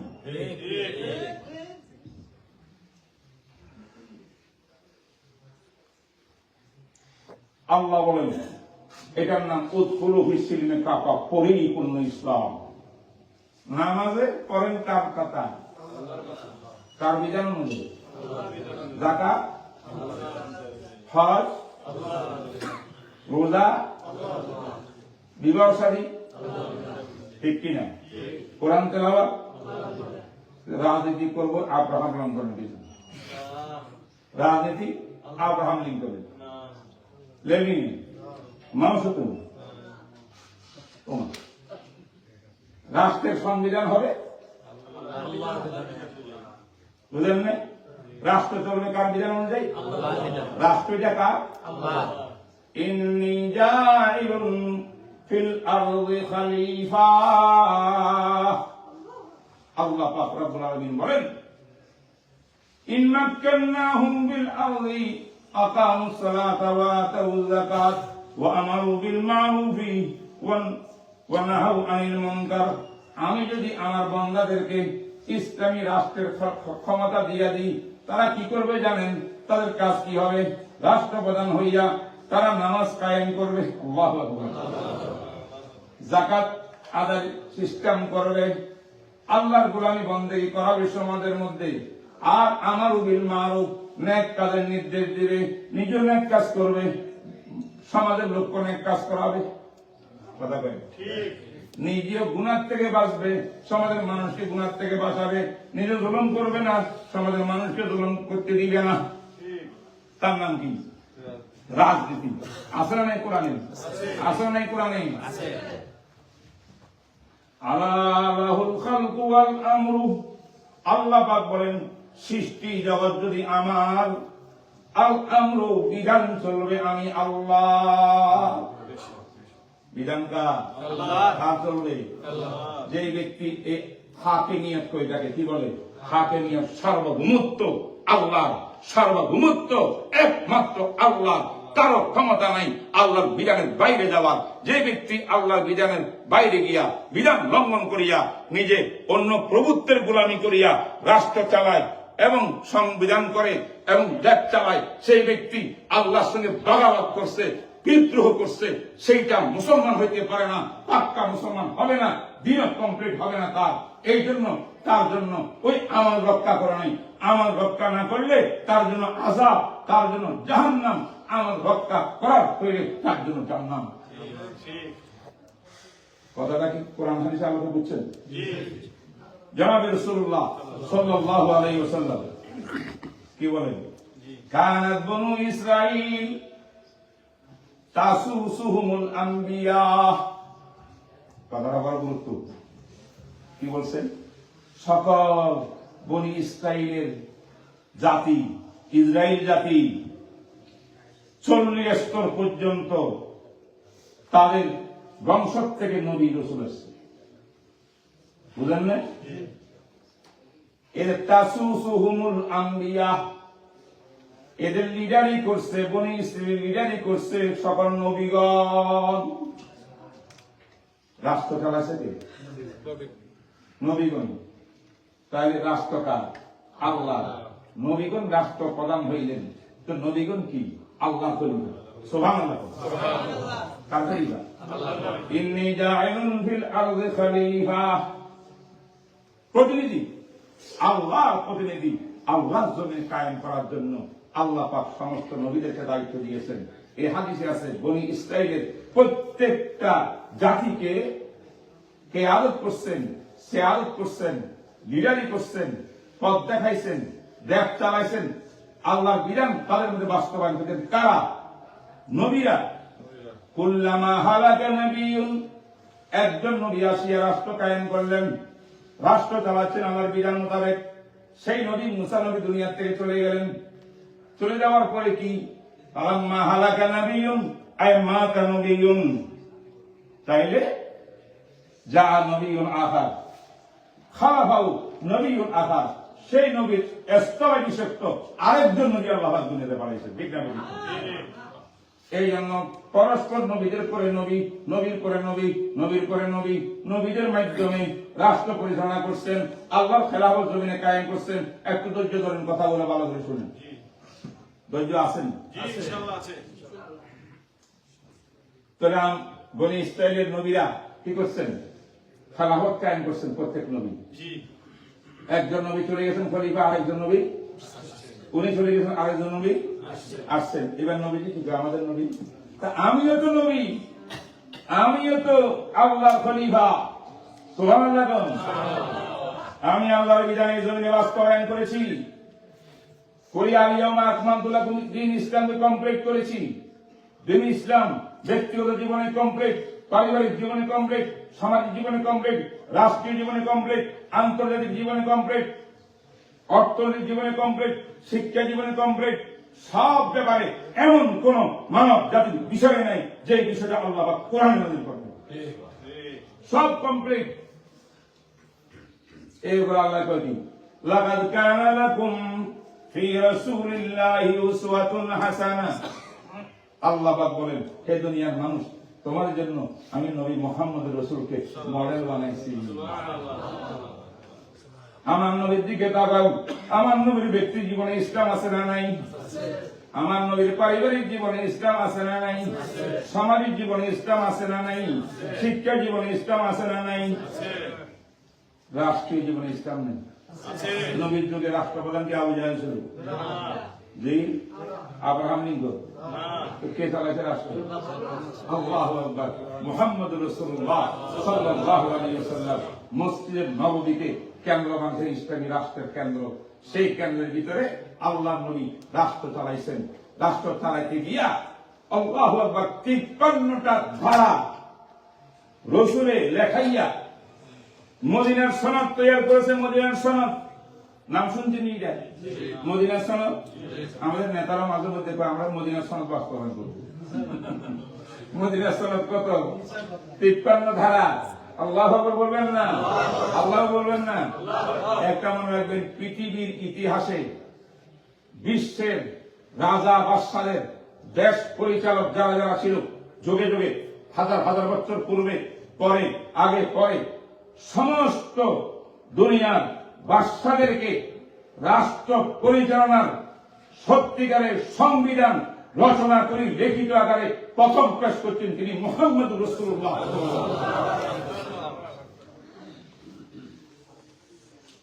আমি চ্যালেঞ্জ করলাম আজকে আমেরিকার জন্য, একটা গবেষক দ্বারাও মুসলিম অমুসলিম আমার রসুলের পূর্বে, মদিনার সনদ লিখিত করার পূর্বে রাষ্ট্র কেমনে চলবে তার পূর্বে কোন বিশ্বের মানুষ এরকম সংবিধান রচনা করছে, দস্তুর। এটা কোন ইতিহাস না। মুহাম্মদ রাসূলুল্লাহ রাষ্ট্র পরিচালনার জন্য কি করছেন জানেন? ওনার একজন আমাদের প্রধান উপদেষ্টা যেমন কি আছে, একটা উপদেষ্টা আছে, ওনারও কি সচিব। মুহাম্মদ রাসূলুল্লাহ সাল্লাল্লাহু আলাইহি ওয়াসাল্লামের একজন সচিব ছিলেন। সুবহানাল্লাহ। মুহাম্মদ রাসূলুল্লাহ সাল্লামের রাষ্ট্র পরিচালনার জন্য একটা ওহী লেখা বিভাগ ছিল, যে যখন কোরআন নাযিল হয়, ওহী নাযিল হয়, আর রাসূল বলতে ওনাদের কাজ হলো বসে বসে লেখো। সুবহানাল্লাহ বলবেন? ওহী লিখতেন কারা? একজন হযরত আলী রাদিয়াল্লাহু তাআলা আনহু, একজন হযরত ওসমান রাদিয়াল্লাহু তাআলা আনহু। ওনারা যখন কোথাও সফরে যাইতেন তখন আরো 3 জন সাহাবী ওহী লিখতেন। একজন গুরুত্বপূর্ণ কথা এগুলো, কিন্তু আমি জানি না আপনাদের কাছে গুরুত্ব মনে হচ্ছে কি। ওনারা চলে গেলেন, এবার ওহী লিখতেন হযরত মুআবিয়া রাদিয়াল্লাহু তাআলা আনহু। সুবহানাল্লাহ বলবেন? যায়েদ ইবনে সাবিত রাদিয়াল্লাহু তাআলা আনহু, উবাই ইবনে কাব রাদিয়াল্লাহু তাআলা আনহু। তাহলে এটা কোন বিভাগ? ওহী লেখন বিভাগ। আর একটা ইসলামী রাষ্ট্রে, রাসূলুল্লাহ সাল্লাল্লাহু আলাইহি ওয়াসাল্লামের রাষ্ট্রে আর একটা বিভাগ ছিল, সেই বিভাগের চিঠিপত্র আদান প্রদান বিভাগ এবং অনুবাদ বিভাগ। সুবহানাল্লাহ। কাইসার বাদশার কাছে চিঠি লিখছেন রাসূলুল্লাহ সাল্লাল্লাহু আলাইহি ওয়াসাল্লাম, এখানে কাতেবে আছে লেখাইছেন। আবার ওই বিদেশ থেকে চিঠি আসছে বিভিন্ন ভাষায়, অনুবাদ করে নবী আলাইহিস সালামকে দিয়েছেন। এই চিঠিপত্র আদান প্রদানের বিভাগও সেখানে ছিল। সুবহানাল্লাহ বলেন? আল্লাহু আকবার। ইসলামী রাষ্ট্রের, রাসূলুল্লাহ সাল্লাল্লাহু আলাইহি ওয়াসাল্লামের রাষ্ট্রের আরেকটা বিভাগ ছিল, এটা হলো আইন প্রণয়ন বিভাগ, আইন মন্ত্রণালয়। কি আইন বিভাগ কে পরিচালনা করছেন? মুআয ইবনে জাবাল। আইন বিভাগ পরিচালনা আলী ইবনে আবি তালিব, যায়েদ ইবনে সাবিত। কষ্ট হচ্ছে আপনাদের? এগুলো শুনতে মজা লাগে না খারাপ লাগে? রাসূলুল্লাহ সাল্লাল্লাহু আলাইহি ওয়াসাল্লামের হিসাব বিভাগ ছিল আলাদা, রাসূলুল্লাহ সাল্লাল্লাহু আলাইহি ওয়াসাল্লামের রাষ্ট্রের দাওয়া বিভাগ ছিল আলাদা। দাওয়া, এই দাওয়া বিভাগের দায়িত্ব স্বয়ং রাসূল উঠাইছেন সাল্লাল্লাহু আলাইহি ওয়াসাল্লাম। রাসূল নিজে দায়িত্বশীল, সে দাওয়া বিভাগের মধ্যে সাহাবায়ে কেরামকে ভর্তি করিয়া ট্রেনিং দিতেন, ট্রেনিং কোর্স করতেন, দায়ী বানাতেন, কেমনে গিয়া অমুসলিমদের কাছে দাওয়াত নিয়ে যাবে, কি করবে না করবে, এখানে দায়ী তৈরি করে এখান থেকে এবার ইয়েমেনে পাঠাইছেন, সিরিয়াতে পাঠাইছেন, কুফায় পাঠাইছেন, বাসরা পাঠাইছেন, দুনিয়ার আনাসকান্তে পাঠাইছেন। সুবহানাল্লাহ। আমার ভাইরা, মুহাম্মদ রাসূলুল্লাহ সাল্লাল্লাহু আলাইহি ওয়াসাল্লামের স্বরাষ্ট্র মন্ত্রণালয় ছিল কিসমুস কর্তা, স্বরাষ্ট্র মন্ত্রণালয়, এটার দায়িত্ব ছিলেন একজন কাইস ইবনে সাবেক। আবার আমার রাসূলের পররাষ্ট্র মন্ত্রণালয় ছিল, এটা ছিলেন মুগীরা ইবনে আবি শুবা। এরকম সাহাবায়ে কেরাম সবাইকে এক একটা বিভাগের দায়িত্ব দিয়া ইসলামী রাষ্ট্র কায়েম করছেন এবং সেখানে সংবিধান বানাইছেন 53টা ধারা।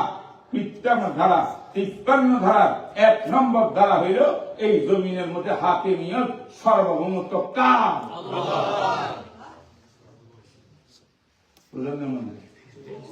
তাহলে ইসলামী রাষ্ট্র কায়েম রসুলে করছেন, আমরা বাংলাদেশ চালাবো কোন বিধানে? মুসলমানরা কোন বিধানে চালানো উচিত? কথা বলেন না কেন? না আব্রাহাম লিঙ্কনের বিধানে, লেনিন, মাও সেতুং, বুঝলেন না কথা? তাইলে ইসলামী হুকুমতের জন্য, ইসলামী রাষ্ট্র কায়েমের জন্য প্রচেষ্টা করা সরকার জনগণের অধিকার দিচ্ছে কিনা, জনগণ সরকারকে অধিকার দিচ্ছে কিনা, কোন জুলুম হচ্ছে কিনা, চুরি ডাকাতি হচ্ছে কিনা, অন্যায় হচ্ছে কিনা, সব দূরীকরণের জন্য একটা সিস্টেম ব্যবস্থা করা। এই সিস্টেমের মাধ্যমে রাষ্ট্র কায়েম করা ইসলামী হুকুমত, তার নাম রাজনীতি, নীতির রাজা, তার নাম রাজনীতি। এই সিয়াসত আম্বিয়া কেরাম করেছেন। আদম আলাইহিস সালামকে আল্লাহ পাক জাইলুল ফিল আরদে বলিয়া ইসলামী রাষ্ট্র কায়েম করার জন্য আদমকে বানাইলেন। আদমের শেষ নবী আসলো, ইব্রাহিম নবী আসলেন, নূহ নবী আসলেন, সব নবীরা আসলেন, সবই কাজটা দায়িত্ব পালন করছেন। মুহাম্মদ রাসূলুল্লাহ তিনি দায়িত্ব পালন করছেন। তবে তিনি বলেন আলা লা নবিয়্যা বাদি, সব নবীর পরে একজন নবী আসিয়া রাষ্ট্র কায়েম করছে। একজন গেছে আরেকজন আসছে, আমি আসছি কিন্তু আমার পরে আর নবী নাই। সুবহানাল্লাহ। তাইলে রাষ্ট্র কায়েম বন্ধ, রাজনীতি বন্ধ। আমার পরে নবী তো আসবে না, কিন্তু আমার প্রতিনিধিরা আসবে।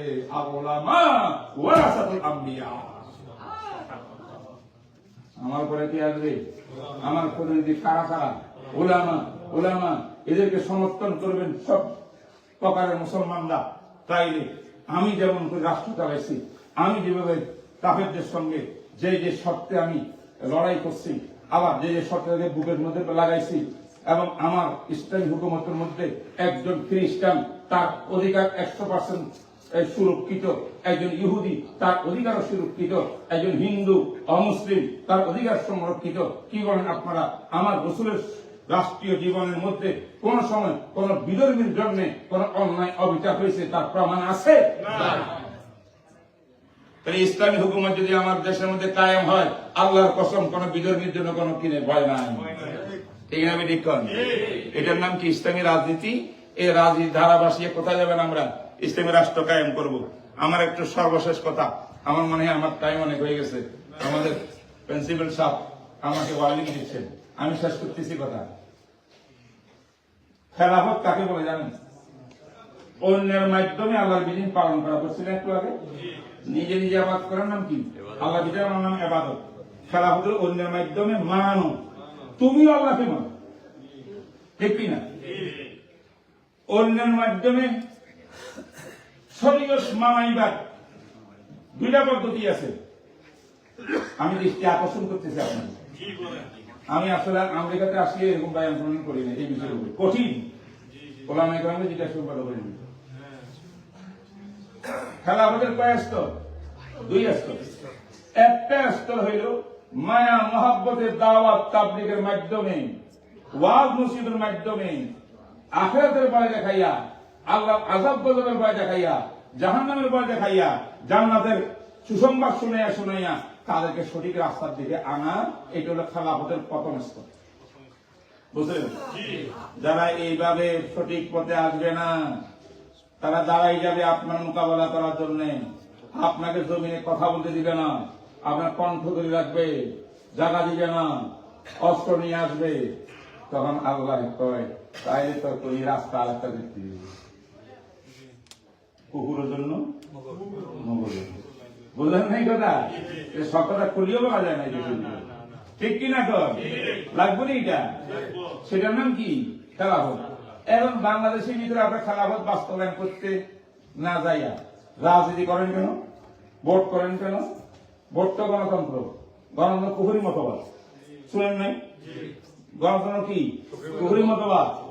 তাইলে আপনি ভোট করতেছেন গণতন্ত্রের অংশ, কথা বলেন না কেন? পার্লামেন্ট গণতন্ত্রের অংশ, তো গণতন্ত্র কুহুরি মতবাদ, আর রসুল তো খেলাফত কায়েম করছেন। কি ভাই, এই প্রশ্ন জাগে কি জাগে না? অনেক লোকরা লেখালেখি করে, আবার মানুষের ব্রেন নষ্ট করার জন্য উল্টাপাল্টা লেগে, তারা কেন খেলাফত ছাড়া হবে না? যত রাজনৈতিক দল আছে দুনিয়ার মধ্যে সব কাফের, সব মোরতাদ, সব তাগুত। কথা কেন? আমার ভাইদের বুঝাবো রাসূলুল্লাহ সাল্লাল্লাহু আলাইহি ওয়াসাল্লাম যেখানে মুগুরের দরকার আছে, মুগুর দিয়া ঠান্ডা করিয়া তারপরে ইসলামী হুকুমত কায়েম করছে, তাই খেলাফত। আপনি আপনার দেশে কার বিরুদ্ধে মুগুর উড়াইলেন? তারা কাফের না মুসলমান? আমার রাষ্ট্রের লোকরা কাফের না মুসলমান? কোন মুসলমান সরকারের বিরুদ্ধে বিদ্রোহ করা এইটা আবার জায়েজ নাই, অনেক কঠিন শর্ত সাপেক্ষে জায়েজ, আমভাবে পালিয়ে জায়েজ নাই। তাহলে আমি তো সরকারের বিরুদ্ধে আইনগত শরীয়তের বিধান মোতাবেক লড়াইও করতে পারতেছি, ঠিক কিনা?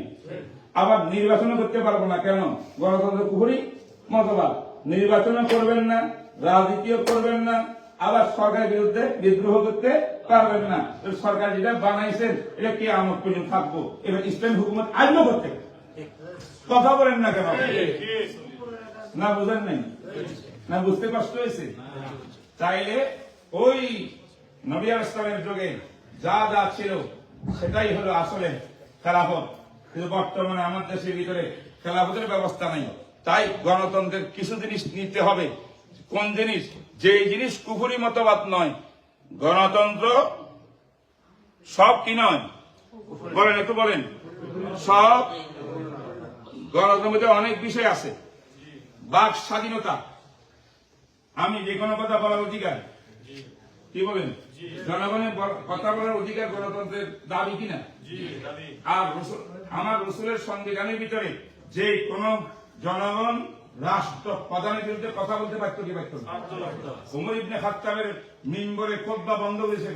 ওমর, মিম্বরে তোমার খুতবার দরকার নাই, আগে উত্তর দাও, তোমার শরীরের ভিতরে চাদর দুইটা কেমনে আসলো? আমরা সবাই একটা একটা পাশে, তোমার এখানে দুইটা কেমনে? কি বলো? তাইলে এটা গণতন্ত্র প্লাস আমার রসুলের তন্ত্র, কথা বল না কেন? তাইলে বাক স্বাধীনতা এটা, এবং মতামত দেওয়ার স্বাধীনতা আছে না নাই? রাসূলুল্লাহ সাল্লাল্লাহু আলাইহি ওয়াসাল্লাম সাহাবায়ে কেরামদের মতামত নিতেন কি নিতেন না? আল্লাহ নবী সাহেব ওহীর মাধ্যমে তিনি রাসূল কথা বলতেন, ওয়া মা ইয়ানতিকু আনিল হাওয়া ইন হুয়া ইল্লা ওয়াহয়ুন ইউহা। তারপরে কি প্রয়োজন ছিল সূরা গঠন করা, মতামত নেওয়া? নবীজি বুঝাইছেন যে ইসলামে মতামত দেওয়ার অধিকার আছে, নাই অধিকারও আছে। সুবহানাল্লাহ। তাহলে এটা কি গণতন্ত্র কুফরি মতবাদ? এটা হ্যাঁ, একটা কুফরি মতবাদ আছে, বলবো সেটা। গণতন্ত্র কুফরি মতবাদ কোথায়? যদি বলি হাতে নিয়ে সর্বভৌমত্ব আল্লাহর নয়, সর্বভৌমত্ব আমার সংবিধানে যাহা বলে তাহা। সংবিধানে কি বলে? জনগণই ক্ষমতার উৎস, জনগণ যেটা বলে সেটা আইন, সেটাই সংবিধান। জনগণের আইন মানবো, আল্লাহর আইন মানবো না, এইটা হলো কুফরি মতবাদ। কথা কম? তাইলে ইসলামী আন্দোলন থেকে শুরু করে আমার দেশের যত ইসলামী দল রাজনীতি করে, নির্বাচন করে, এরা কেন করে? নির্বাচন করা কুফরি মতবাদ নয়, মতামত দেওয়া কুফরি মতবাদ নয়, ঠিক না? ঠিক বলেন, ঠিক না? কি বলেন? বাক স্বাধীনতা কুফরি মতবাদ নয়, এগুলো সব ইসলামের মধ্যে আছে। আমি আব্রাহাম লিঙ্কন থেকে, গণতন্ত্র থেকে এগুলো আনবো কেন? আমি ইতিহাস দেখি, রসুল দেখি, সাহাবায়ে কেরামের সিরাত দেখি, সেখানে আপনি পাবেন এগুলা সব ইসলামে আছে। তাইলে এইটা আমি মানতে পারি না একটা, ইনিল হুকমু ইল্লা লিল্লাহ, লাহুল খালকু ওয়াল আমরু, বিধান কার? সর্বমুহূর্ত কার? আইন চলবে কার? তাই আল্লাহর আইনের খেলাফ তাম পৃথিবীর সব মানুষ ঐক্যবদ্ধ হইলেও সেই আইন আমরা মানি না, ঠিক কিনা কন? ঠিক কিনা কন? এই জন্য ইসলামী দলগুলা রাজনীতি করে এবং নির্বাচন করে, দাওয়াত দেয় সবাইকে, ইসলামের দাবিতে করে আজ এই দেশের ভিতরে ইসলামী আন্দোলনের ব্যানারে একটা মাহফিল আপনার ব্যবস্থা করেছেন। আজকে আমার সামনে খেলাফত মজলিসের জিম্মাদার আছেন, আরো আমি জানি না অনেকের পরিচয়। সব ইসলামী দলগুলোর হট্টাকর্তারা আমার ডানে বামে আছেন। আলহামদুলিল্লাহ, সবাই একমাত্র আল্লাহর হাকিমিয়তকে আল্লাহর জমিনে প্রতিষ্ঠা করার জন্য যে আমানত আদম আলাইহিস সালাম তাদের মধ্যে নিয়েছিলেন, সে আমানতের উপরে আমল করিয়া প্রত্যেক হক আদায় করিয়া সুন্দর সমাজ, সুন্দর সীমা সমাজ, দেশ, রাষ্ট্র আল্লাহর বিধান অনুযায়ী চালাবার জন্য রাজনীতি করে, নির্বাচন করে, দাওয়াতের কাজ করে। এটাই রসুলের কাজ। এটা কুহুরি মতবাদ নয়। এখানে খেলাফতের প্রশ্ন আসবে না। খেলাফতের প্রশ্ন আসবে অন্য পরিস্থিতিতে, অন্য এলাকায়। খেলাফত কিন্তু অনেক ভালো জিনিস, অনেক উন্নতমান জিনিস। খলিফাই খেলাফতে আসল, কিন্তু সব জায়গায় খেলাফত চলে না। কোথাও এমারত চলে, কোথাও নির্বাচন চলে। ঠিক না বেরিয়ে পড়ে? তাহলে আমরা এইভাবে কাজ করিয়া যেদিন পারবো মতামত নিয়ে, জনগণের ম্যান্ডেট নিয়ে পার্লামেন্টে যেতে পারবো, সেই দিন ইনশাআল্লাহ ওই জালেম বাদশা থাকতে পারবে না, অন্যায়কারী থাকতে পারবে না, আব্রাহাম লিঙ্কনের চেলারা থাকতে পারবে না, মাও সেদিনের চেলারা থাকতে পারবে না। রসুলের গোলামরা দেশ চালাবে। ঠিক না ঠিক? এই জন্য ইসলামী আন্দোলন, এই জন্য ইসলামী সব আন্দোলন। আমি অনেক কথা বলি ফেলছি। আমাকে আল্লাহ পাক যা কিছু বলার তৌফিক দিয়েছেন বলেছি। আমি আসাবতু ফামিনার রহমান, শুদ্ধ বললে আল্লাহর পক্ষ থেকে বলেছি, ভুল কোন করলে এটা শয়তানের পক্ষ থেকে করেছি। আমি যা কিছু বলেছি আল্লাহ আমাকে আপনাদের সবাইকে আমল করার তৌফিক দান করো, ইসলামকে বুঝার তৌফিক দান করো। এই বলে আমি আমার বক্তব্য শেষ করছি। ওয়া আখিরু দাওয়ানা আলহামদুলিল্লাহি রাব্বিল আলামিন। আপনাদের প্রথমে শুকরিয়া আদায় করতেছি যে কালকে কর্মদিবস, কর্মদিবসের সময় এত রাত্র থাকা এটা একটা একমাত্র মহব্বতের প্রকাশ। আমরা জানি এমন একটা সাবজেক্ট নিয়ে আলোচনা করতেছিলেন যে আমাদের সম্পর্ক, আমাদের মতামতের ভিন্নতা থাকতে পারে, কিন্তু সম্পর্ক বা ভ্রাতৃত্ব মুসলমান এটার উপরে কাজ করলেও যে কোনো ধরনের ইসলামিক দলগুলো একসাথে কাজ করতে পারে এবং কাজের সবচেয়ে সুন্দর সময় এখন অতিবাহিত হচ্ছে। দোয়া করেন আল্লাহ পাক যেন সময়ের গুরুত্ব বুঝে সমস্ত দলগুলোকে একই মন মানসিকতার একতা ঘোষণা করে একসাথে কাজ করার তৌফিক দান করেন। সুন্দর বাংলাদেশ যেন গড়ে উঠতে পারে এবং আগামী প্রজন্মকে যেন ইসলামিক কাজ দিয়ে একটা দেশ গড়ার দিকে আগায় দিতে পারে সে দোয়া করবেন ইনশাআল্লাহ। বিশেষ করে শাসনতন্ত্র আন্দোলনের ব্যানারে এই প্রোগ্রামটা হয়েছে, এটা বোঝানোর জন্য। এই জন্য এই সাবজেক্টটা আমেরিকা কোথাও আলোচনা করেন নাই এবং অনেকটা বলতে পারেন ইতি টেনেছেন, অনেক আলোচনা রয়ে গিয়েছে। আপনার সামনে আরেকবার ইনশাআল্লাহ তাদেরকে দাওয়াত দিব বাকিগুলো করার জন্য। এই পর্যায়ে আমি আমাদের আজকের এই মজলিসের সর্বশেষ মোনাজাত পরিবেশন করার জন্য আমাদের সবাই পরিচিত, আজকে বিশেষ করে আমি বেশি আনন্দিত, এই সেন্টারের নতুন সেন্টারের মোস্টলি ওয়েলকাম আমাদের মির্জা জাফর বেগ সাহেব আসছেন এবং ওনার সামনে যে সময় আমরা সুযোগ দিই নাই, কিন্তু উনি অত্যন্ত আনন্দিত এবং আমরাও খুব খুশি ওনাকে পেয়ে। ওনাকে আমি মোনাজাত পরিবেশন করার জন্য অনুরোধ করছি। এরপরে সামান্য তবারকের ব্যবস্থা আছে, আপনারা বসে যাবেন শৃঙ্খলার সাথে। প্লেট বাড়া হয়ে গেছে, শুধু একটুখানি আপনারা ধৈর্যের সাথে শুধু মেহমানদেরকে নিয়ে যাবেন।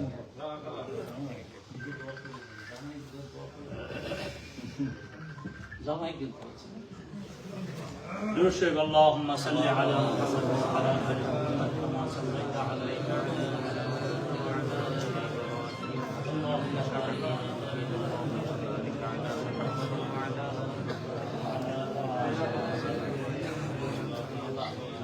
على انك انت السميع العليم وتب علينا انك انت التواب الرحيم. ربنا هب لنا من ازواجنا وذريتنا قرة اعين واجعلنا للمتقين اماما. آمين. আল্লাহ দোয়া করে প্রোগ্রামকে আল্লাহ আপনি কবুল করে নেন। আমিন। আল্লাহ আমাদের শেখ আল্লাহ যে বয়ান করলেন, আল্লাহ মেহেরবানি করে তার হায়াতুন তৈয়বা দান করুন। আল্লাহ মেহেরবানি করে তার বয়ানের ভিতর আরো বরকত দান করে দেন। আল্লাহ আমাদের সবাইকে আপনি কবুল করে নেন। আল্লাহ আমাদের ব্যক্তিগত ইবাদত এবং খেলাফত আল্লাহ আমাদের জীবনের মধ্যে কায়েম করে দেন।